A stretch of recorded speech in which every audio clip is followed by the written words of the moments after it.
9 News, WAOW. Here's what's happening right now. Tonight, state lawmakers are introducing legislation looking to gain local input on where solar farms can be built. We've got you covered on what they are saying. Plus, a national conference on agriculture is back in Wausau. We'll hear how educators are planting knowledge today, hoping to grow into tomorrow's farming solutions. And a very warm day outside today. We'll let you know if this summer pattern is going to stick with us coming up. We've got you covered. This is 9 News at 10. Today, a pair of elected officials in Wisconsin introduced a piece of legislation aimed at restoring local control over energy projects while lowering costs for families. Dylan Eckhart leads us off tonight, speaking with officials today with more on what they are looking to do. There has been a statewide push recently for the use of solar energy, but some communities have expressed concern that they have no local control over the agriculture and environmental outcomes of these projects. This new bill, introduced by State Senator Pat Tessin and Assemblyman Scott Krug, looks to be the first step in allowing more local input while also embracing smaller solar projects. Testin and Krug met in front of the Marathon County Courthouse with employees and executives from Arch Electric. Together, they have proposed solar legislation that will allow for local input on the communities affected. The bill will also give farmers the option to lease what they consider small, unused portions of their land for the development of solar projects. Krug says that if the state is going to start embracing the abundant use of solar energy, it is important to include community input and buy-in. For any project in our communities, whether it's a new manufacturer or anything else, if there's buy-in from the residents, it'll be a lot smoother in the long run. Now, Krug says he is hopeful that there will be legislative hearings by November, with the bill potentially making its way to the state Senate by the spring of next year. Reporting in studio, I'm Dylan Eckhart. Dylan, thank you. Staying local, the Haunted Sawmill in Merrill has been bringing scary fun to the area for 14 years, but this year they will not be returning as fire officials have some safety concerns over their facility. Some parts of it are more than 100 years old and deteriorating, so operations can't continue until they have the funds to find a fix. Right now, they are looking to raise a minimum of $350,000 to fund the project, needing to complete electrical work and refit the fire alarm and sprinkler systems. We've been working really closely with the Merrill Fire Department, and it's just gotten to the point where they would like us to have a fire suppression system in the building. We agree with them 100%. The cost for installing the system is just astronomical, though. So we're taking a year off to kind of reorganize, check out what options are out there, and then go from there. Each year, the sawmill has over 100 volunteers who make scaring possible, and around 8,000 people come from all over to witness the fun that they have to offer. If you're interested in donating to get the fall staple back up in action or to get involved, we have the contact info over on our website. Certainly feeling like fall these days. Got a lot of fall color over the weekend. Jackson Garlock checks in now with a look of the forecast. Hi, Jackson. Hey, yeah, how's it going? We had, of course, a cool down a couple of weeks ago that definitely kick-started our fall colors across the area. However, it's definitely felt more like summer these past couple of days. Let's take a look at our high temperatures all the way up into the low 80s across central Wisconsin, the upper 80s across the southern part of the area. Wisconsin Dells today all the way up to 88 degrees, not too far off from record-setting temperatures. You can see our numbers today at 84, significantly warmer than the average, which right now sits about 70. No precipitation in the Wausau area, though we could see some showers return later this week. Now we take a look outside. This is our Ho-Chunk Gaming acoustic camera. Pretty quiet night out in Wisconsin Rapids. Current temperature 70 degrees with clear skies. Last night we had a beautiful display of the northern lights. Here's a photo from Nancy. However, it doesn't seem like the lights will be quite as bright if you are heading out tonight. You can see the wonderful coloration across the area in Deerbrook yesterday. Our clouds radar view does show a little bit of patchy cloud cover. We can see some showers here down to the southwest, but it does look like we'll be dry outside tomorrow. We'll let you know when some rain could return in the forecast. That's coming up. All right, Jackson, thank you. Continuing coverage, another arrest has been made in connection to the disappearance of a 6-year-old Ruby Lehman. We now know that Chelsea Lehman, Ruby's biological mother, has been arrested. You're seeing her on your left. The Portage County District Attorney confirmed the details to 9 News this afternoon, but wouldn't elaborate on why she was arrested. They say that information will come out tomorrow. Lehman is scheduled for her initial appearance in Portage County Court tomorrow afternoon at 1 o'clock. And this all coming after Ruby was found safe over the weekend. She was found in the woods with her uncle Jordan Coyle, you see on the right, who was also taken into custody. This past weekend was the 44th annual fall ride in the Tomahawk area, and the Lincoln County Sheriff's Office says weather definitely played a factor, bringing more people to the area this year, but that also means law enforcement was kept busy. Over the weekend from Friday to Sunday, the Sheriff's Office reported 4 separate crashes involving motorcycles. None of them were reported as being deadly, but several of the incidents resulted in injuries. There was also 1 arrest involving a motorcycle for going more than 117 miles per hour on Highway 51 North. Sowing the seeds of tomorrow's agriculture, that's what North Central Technical College is hoping to do, hosting a national agricultural conference to celebrate 10 years of training future farmers. The 3-day event gathering students, educators, and industry leaders from all over the Midwest focused on growing the future of ag. Attendees get a taste of what makes Wisconsin farming traditional, yet advanced and modern. Farming, we have a lot of technology here at our farm, from robotic milking to robotic feeding, even manure cleaning that's handled by robots. The event puts NTC in the spotlight as it is the only working farm in Wisconsin's technical college system, giving students hands-on learning right here in the Wausau area. The ultimate goal is to build a profitable future for farmers with modern technology lending a helping hand. The Bad River Band of Lake Superior, Chippewa is presenting its case this week in the lawsuit about the proposed relocation of Enbridge's Line 5 oil pipeline around the tribal land. The hearings are happening at Northwood Technical College in Ashland. The proceedings will come back to Madison next week, with Enbridge presenting its case. And the week after that, it's the DNR's turn, again back in Madison. Wausau police are investigating a shooting that happened over the weekend. It happened on the west side on Lazy Creek Way Sunday evening. Police responded to a call for a possible shooting, and when they arrived, they found a 31-year-old man with a gunshot wound. He was transported to a hospital where he remains in critical condition. There is no word on a suspect at this time, and police say that investigation is ongoing. State Senator Kelda Roys is entering the gubernatorial race, announcing her candidacy this morning. She currently represents Dane County and is highlighting her work that she has been doing in areas that are both typical for a Democrat, like reproductive freedom, as well as ones that are more surprising, like criminal justice reform. In an interview with our sister station, she talked about the importance of connecting with people all over the state and across the aisle. Being a governor is very different than other roles in government, because people actually expect you to deliver and to have the capacity to build those coalitions and get things done. And I think my track record shows that I can do that in an effective and meaningful way, especially on the issues that Wisconsinites are thinking are top of mind right now. There was a lot more to this conversation, and you can find the full interview over on our website, WAOW.com. And with Roy's announcement to the Democratic gubernatorial field, it now grows to 4 candidates: Lieutenant Governor Sarah Rodriguez, Milwaukee County Executive David Crowley, and American Family Field vendor David Sternard are also in this race. Meanwhile, on the Republican side, the 2 candidates who are officially on the campaign trail are Washington County Executive Josh Schoeman and Milwaukee area businessman Bill Berrien. A new law is affecting vape shops all over this Badger state. Wisconsin law now requires all vape products to be approved by the FDA. The change has also led to many smoke shops in Wisconsin having empty shelves, getting rid of old inventory, or facing fees as high as $1,000.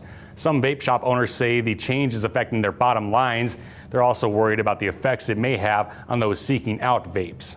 The thing that is impacted the most by this is our customers, though, because a lot of our customers have chose to quit smoking cigarettes, and now they have to come back to cigarettes.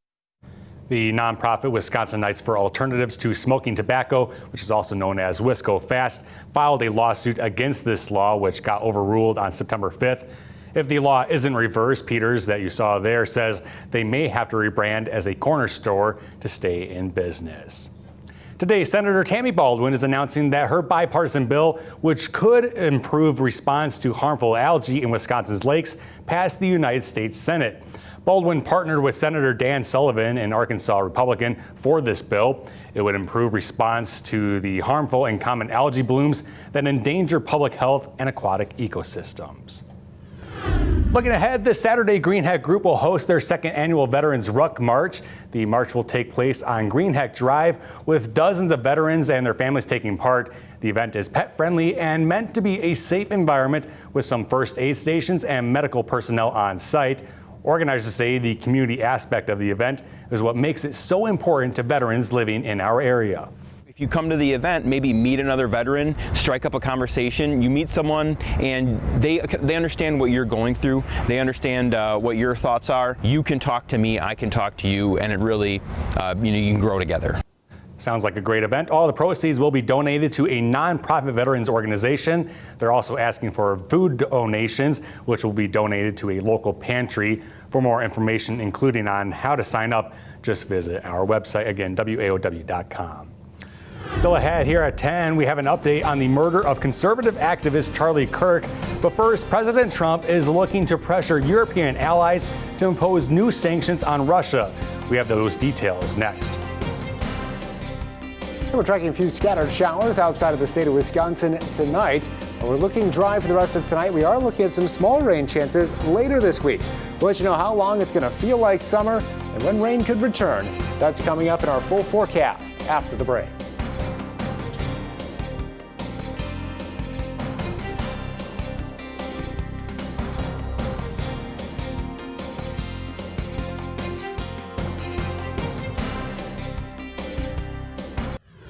Welcome back. Got some national news. President Trump is heading to the United Kingdom this week while looking to pressure European allies to impose new sanctions on Russia. It has now been 1 month since Trump and Putin met in Alaska. Today, with Russian aggression only escalating, Trump says he's ready to impose new sanctions across the country, or rather against the country, but only if NATO does as well. And President Trump also says he will call another national emergency in Washington, D.C. if local police don't cooperate with ICE officials. The comments came after the last declaration expired last week. D.C.'s mayor had issued an order at the beginning of September requiring the city to cooperate while clarifying that D.C. did not need a federal emergency. Immigration enforcement is not what MPD does. And with the end of the emergency, it won't be what MPD does in the future. Investigators are trying to piece together a motive behind the deadly shooting of political activist Charlie Kirk. Now investigators say they have recovered several items with DNA, and all this as the Utah County prosecutor prepares to file official charges tomorrow. ABC's Jacqueline Lee has more from Orem, Utah. Tonight, House Speaker Mike Johnson leading a vigil on Capitol Hill in memory of conservative activist and commentator Charlie Kirk, who was killed on Utah Valley University's campus last week. This has been a very difficult week in America. There's a wide range of emotions that have been felt by the American people and, frankly, by leaders in the nation's capital. President Trump says he'll attend Kirk's celebration of life ceremony in Arizona Sunday. I'm going on Sunday. We're taking a whole plane load and I was invited on Saturday, but I said I'd rather save it for Sunday. This as the Utah County attorney sorts through a mountain of evidence and preparing to file charges tomorrow against 22-year-old suspect Tyler Robinson in connection with the killing. Sources telling ABC News the suspect was tracking Kirk's public appearances and events on the internet and looked up campus maps in an effort to gain familiarity. Investigators are poring over any electronic devices the suspect may have used and trying to retrace his steps. We are very interested in how much time he spent on campus, how he got there, when he got there. We have the vehicle we believe he drove and that we can confirm was on campus that day. We have that in our possession and we're serving search warrants on that vehicle. Earlier today, FBI Director Kash Patel saying on Fox News that investigators recovered 2 pieces of evidence that had the suspect's DNA on it. A screwdriver on the roof where they believe the shot was fired from, and on the towel wrapped around the rifle found in the woods. Back at Utah Valley University's campus, students are gearing up to return Wednesday. Some say they are dreading it. This hasn't happened in Orem, Utah. And so returning to campus, it's sort of a feeling that someone had passed away here. It's a very sad and very somber feeling. If the Utah County attorney does file charges tomorrow, which is expected, the suspect will make his first court appearance virtually. Jacqueline Lee, ABC News, Orem, Utah. Now, your 9 storm track weather forecast. Jackson, I really couldn't believe over the weekend going out doing a bunch of different hikes around the area, how the fall colors have really started to come out. You've seen the red, the oranges, kind of a sign of the times, right? Yeah, these next couple of weeks are going to be what most people consider to be their favorite season, fall. Mine for sure. It's still warm enough. You still have a color change. We don't think about the second half of fall as much once things turn very, very brown. But here's what we're tracking over the next few days. Great weather once again outside tomorrow with partly cloudy skies and temperatures well into the 80s, still riding about 10 degrees warmer than average for this time of year. Our rain chances will increase later this week. We're looking at a chance of rain Wednesday night, Thursday, as well as this weekend, but tomorrow is looking dry. And then seasonal temperatures for the weekend right now and for the next couple of days will remain in the low 80s. By the weekend, closer to the low 70s. Here's a look at our high temperatures across the area. We hit the low 80s across northern Wisconsin, central or mid 80s across central Wisconsin, and the upper 80s across southern part of the state, well above average for this time of year. Here's a look at how things are going to change throughout the week. We're down to about 78, still pretty warm on Thursday, 73 on Friday, and for those getting out this weekend, temperatures will be right around 70 degrees at their warmest, which is still very, very comfortable for this time of year. Take a look at the extended temperature outlook. This is over the following week, so all the way until September 28th. The Climate Prediction Center is expecting that we will be warmer than average. This is the colors that you see on the screen here, the percentage chance that we'll have warmer than average weather. And the darker orange you're seeing across the Wisconsin area, it's about a 70 to 80% chance it will be warmer than average weather. Now we take a look outside tonight, still pretty comfortable. Right now we're at temperatures just below 70 degrees. Our wind chill not too much different as we do have lighter winds during the overnight hours. That was our Covantage Credit Union camera.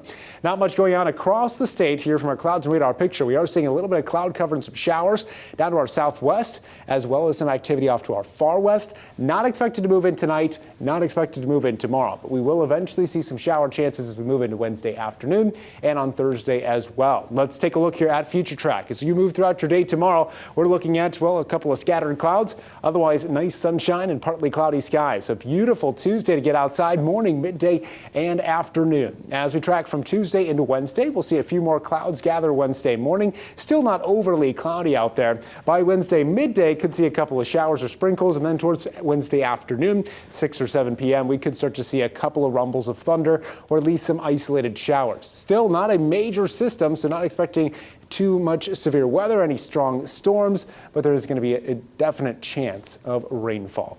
Our overnight forecast, we're down to 59, patchy clouds and warm. Our daytime high tomorrow around 82. Partly cloudy skies, south winds of 5 to 10. Moving forward, 82 Wednesday with a chance of rain in the afternoon. Thursday is 78 with about a 30% chance of rain as well. Mostly cloudy skies for Friday, high 73, then down into the low 70s for the weekend. Before we go, do want to have a shout out for my mother's 60th birthday today.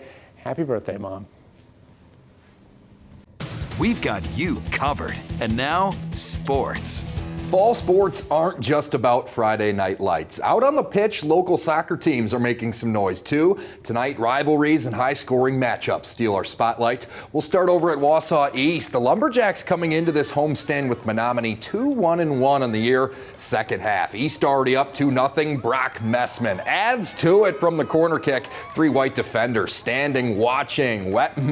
Messman swells the lead to 3. 52nd minute, Clemens sends the set piece into the box. Ben Young able to stay cool and calm, corrals it off the left foot. He goes opposite post. A 4-goal lead late into the second half. East keeps pouring it on. The crosser finds Connor Davis, the senior, denied here on the first attempt, but not taking no for an answer. Quick strike adds some insurance. Lumberjacks, big winners at home, 5-0. Next, to a pair of battles in the Clover Belt Conference, Northland Lutheran hosting Pacelli. First half action here, Sam Song flying free on the breakaway. No one's going to catch him. He nets the Wildcats' first score of the game. Shortly after, Austin DeGeyer finding some space out front. Cardinals not going to give him it this easy this time. Harrison Vogel called for some contact, so it's Braden Skrenik getting the free kick, and he ices it. Wildcats taking it to Pacelli tonight. They earn their first conference W. Another interdivision clash going down over at Newman. The Cardinals welcoming in Tri-County. Both squads here looking for their first CWC win of the year. 8-minute mark. Leo Samoya finding space, launches the heater on goal, with the sure hands from Liam Glenecki there to stop it. Sophomore keeper with a big countless few saves early. Cards soaring back the other way. The highlight of the night, this touch pass from Lillian Bodenheimer. I mean, couldn't be any better for the junior forward Bennett Christopherson. Crisp two-touch score here, but Newman leading at the half, but no final score yet reported. Despite being out with a torn ACL, the Green Bay Packers signed wide receiver Christian Watson to a one-year contract extension worth over $15 million last week. Watson getting that deal done despite Green Bay making major investments at that wide receiver position in the offseason, drafting 2 other guys, including Matthew Golden in the first round. Keeping him around shows just how much the organization believes in number 9, both as a player and as a person. Regardless of, the business side of everything, I feel like, I knew how appreciated I was, in the building, just from being in the building every day to, get it finally, something done, and it gives you that kind of extra stamp on everything. I mean, I feel like even before the deal, I knew how appreciated I was in the building. I feel like, there's a business side to everything in the league too.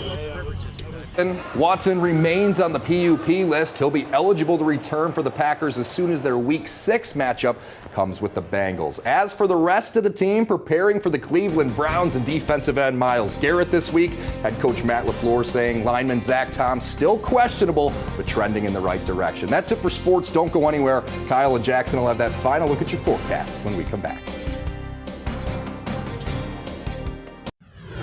And Jackson is back now with a final check of our forecast. Looks like it's going to be feeling like summer for a little while longer. Let's take a look at the numbers before we go. 82 degrees and partly cloudy skies on Tuesday. Should be a beautiful day once again to get outside tomorrow. On Wednesday, we're also at 82, that we could be ending our Wednesday, or at least in the afternoon, with some showers and thunderstorms.